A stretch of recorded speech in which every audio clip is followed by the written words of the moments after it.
Claudine Barreto ay naapektuhan doon sa ating tinalakay noon dito at sa CFM tungkol sa kanila ni Jean Padilla.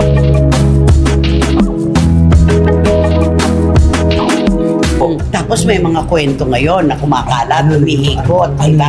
Diba sinabi ni Marjorie na there was a time na sinapak siya ni Dennis Padilla, kaya nawala ang eardrum niya.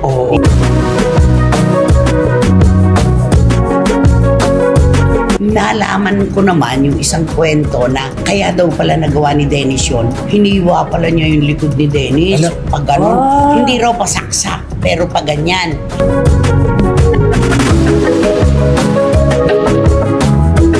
Bitiranang kolumnista na si Christopher Min nagulat sa natuklasang kwento ukol sa matinding pananakit ni Marjorie Barreto kay Dennis Padilla. Kung bago lang kayo dito sa aking YouTube channel, huwag kalimutan mag-subscribe at pindutin niyo na rin ang notification bell para ma-notify kayo sa ating susunod na video. Maraming salamat!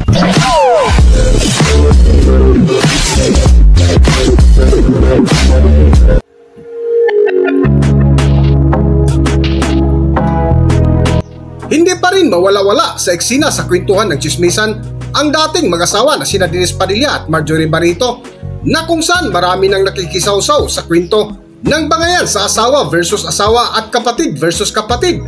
Sa vlog nga ng bitiranang kolumnista si Christopher Min kamakailan ay isa ito sa kanilang mainit na topic na kung saan isa si Claudine Barreto sa nadamay, lalo na nang makitang magkasama sina Jean Padilla na binigyan ng ibang kahulugan.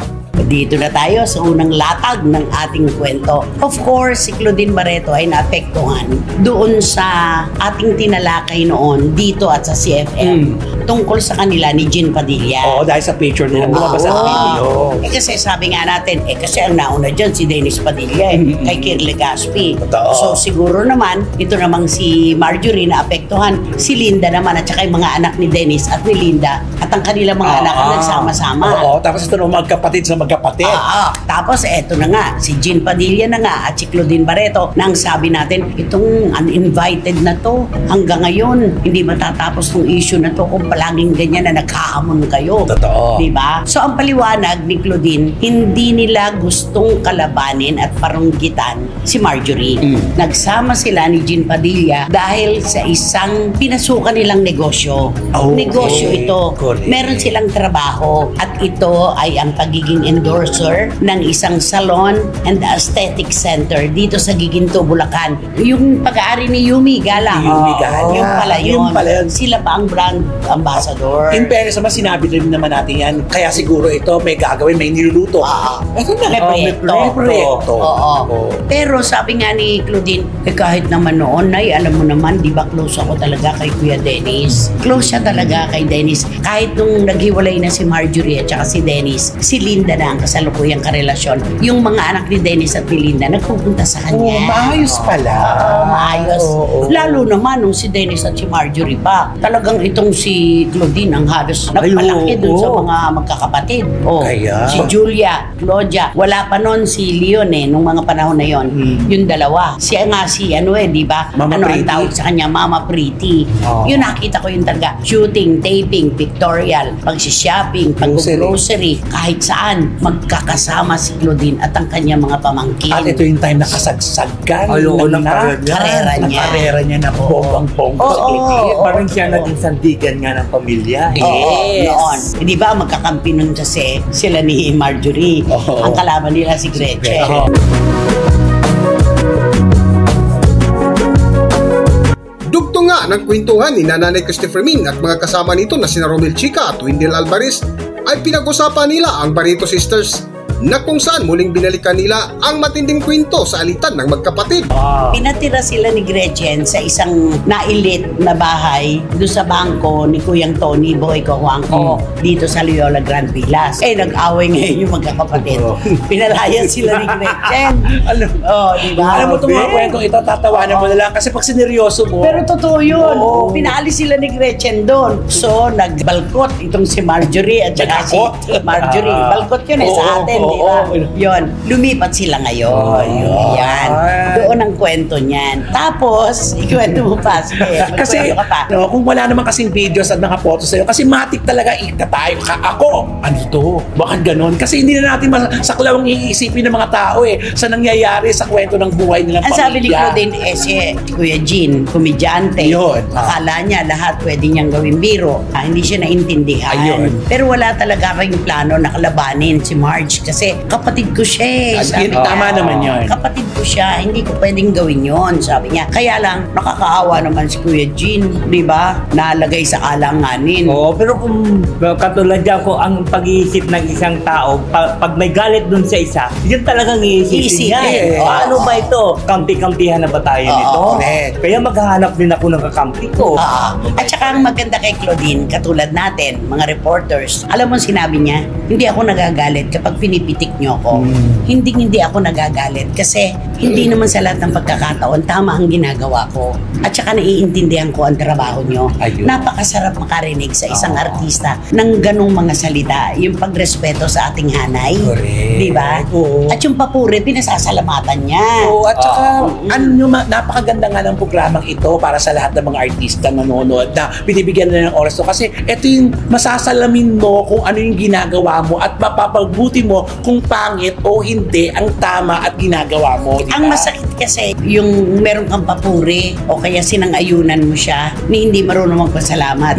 Tapos minsan napansinin mo, galit na galit na. Kaya nga lagi kong sinasabi maging si Ogie, matuto muna sana magpasalamat bago magalit. Ganun lang naman yun.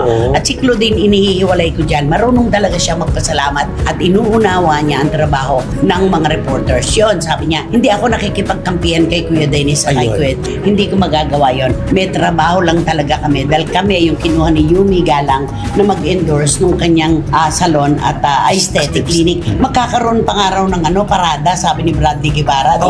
Ayun. Sa opening. Kaya naman pala. Totoo naman. At saka, pagtawag ng trabaho, kahit na sino pa yan, basta kahit nakagalit mo, basta magtrabaho tayo kasi professional.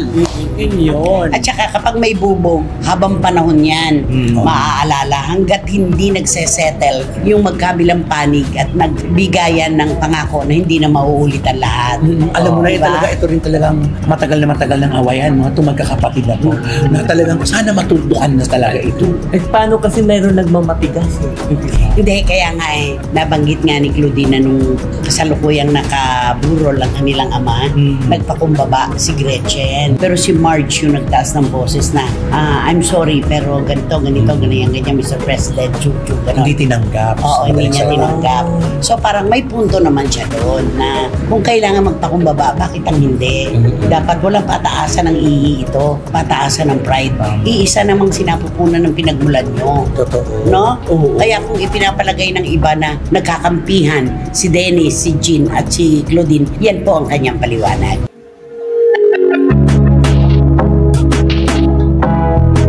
Patuloy nga ng kwento ng bitiranang kolumnista na si Christopher Min ay binahagi nito ang natuklasang kwento ukol sa totoong nangyari kung bakit nagkaroon ng sakitan ang mag-asawa dahil sa matinding pananakit na ginawa ni Marjorie Barreto kay Dennis Padilla. Para sa buong kwento, narito ating panoorin ang video. Tapos may mga kwento ngayon na kumakalat, umihikot. Di ba sinabi ni Marjorie na there was a time na sinapak siya ni Dennis Padilla kaya nawala ang eardrum niya. Di ba? Sa interview niya yun Yung patalikod. Ogie Diaz. Patalikod daw siya na sinapak kaya yung eardrum niya nabasag, nawala. Kailangan niyang operahan. Sa one-on-one ni Ogie Diaz yan. Nalaman ko naman yung isang kwento na kaya daw pala nagawa ni Dennis yun. Hiniwa pala niya yung likod ni Dennis. Pag ganun. Hindi raw pasaksak, pero pag ganyan, nagdudugo. Kaya bilang depensa, gumanon. Kaya sa likod nang galing yung sapak. Siyempre pag sa likod ka, bigla kang gaganon diba? Gaganon ka, siyempre matatamaan yung depensa, bilang depensa. Ang gulo, no? So, nagsisimula na naman ito na issue tungkol sa sapak. Oo, nakakala natin hanggang doon na lang yun kasi wala nang paliwanag kasi doon, di ba? Pagkatapos maghayag ng saloobin si Marjorie ng napakahabang salay-sayin, wala nang sumunod kasi. Pero mukhang may lalabas na naman. Tsaka sabi ni Claudine, hindi ko pwedeng gawin kay Marge yun. Kapatid ko siya eh. Sabi niya, hindi ko pwedeng gawin yun. Hindi naman ako tulad niya na masyadong sinaktan ako.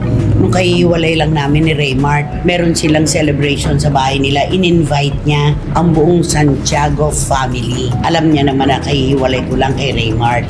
Parang gano'n. May mga bubog to eh.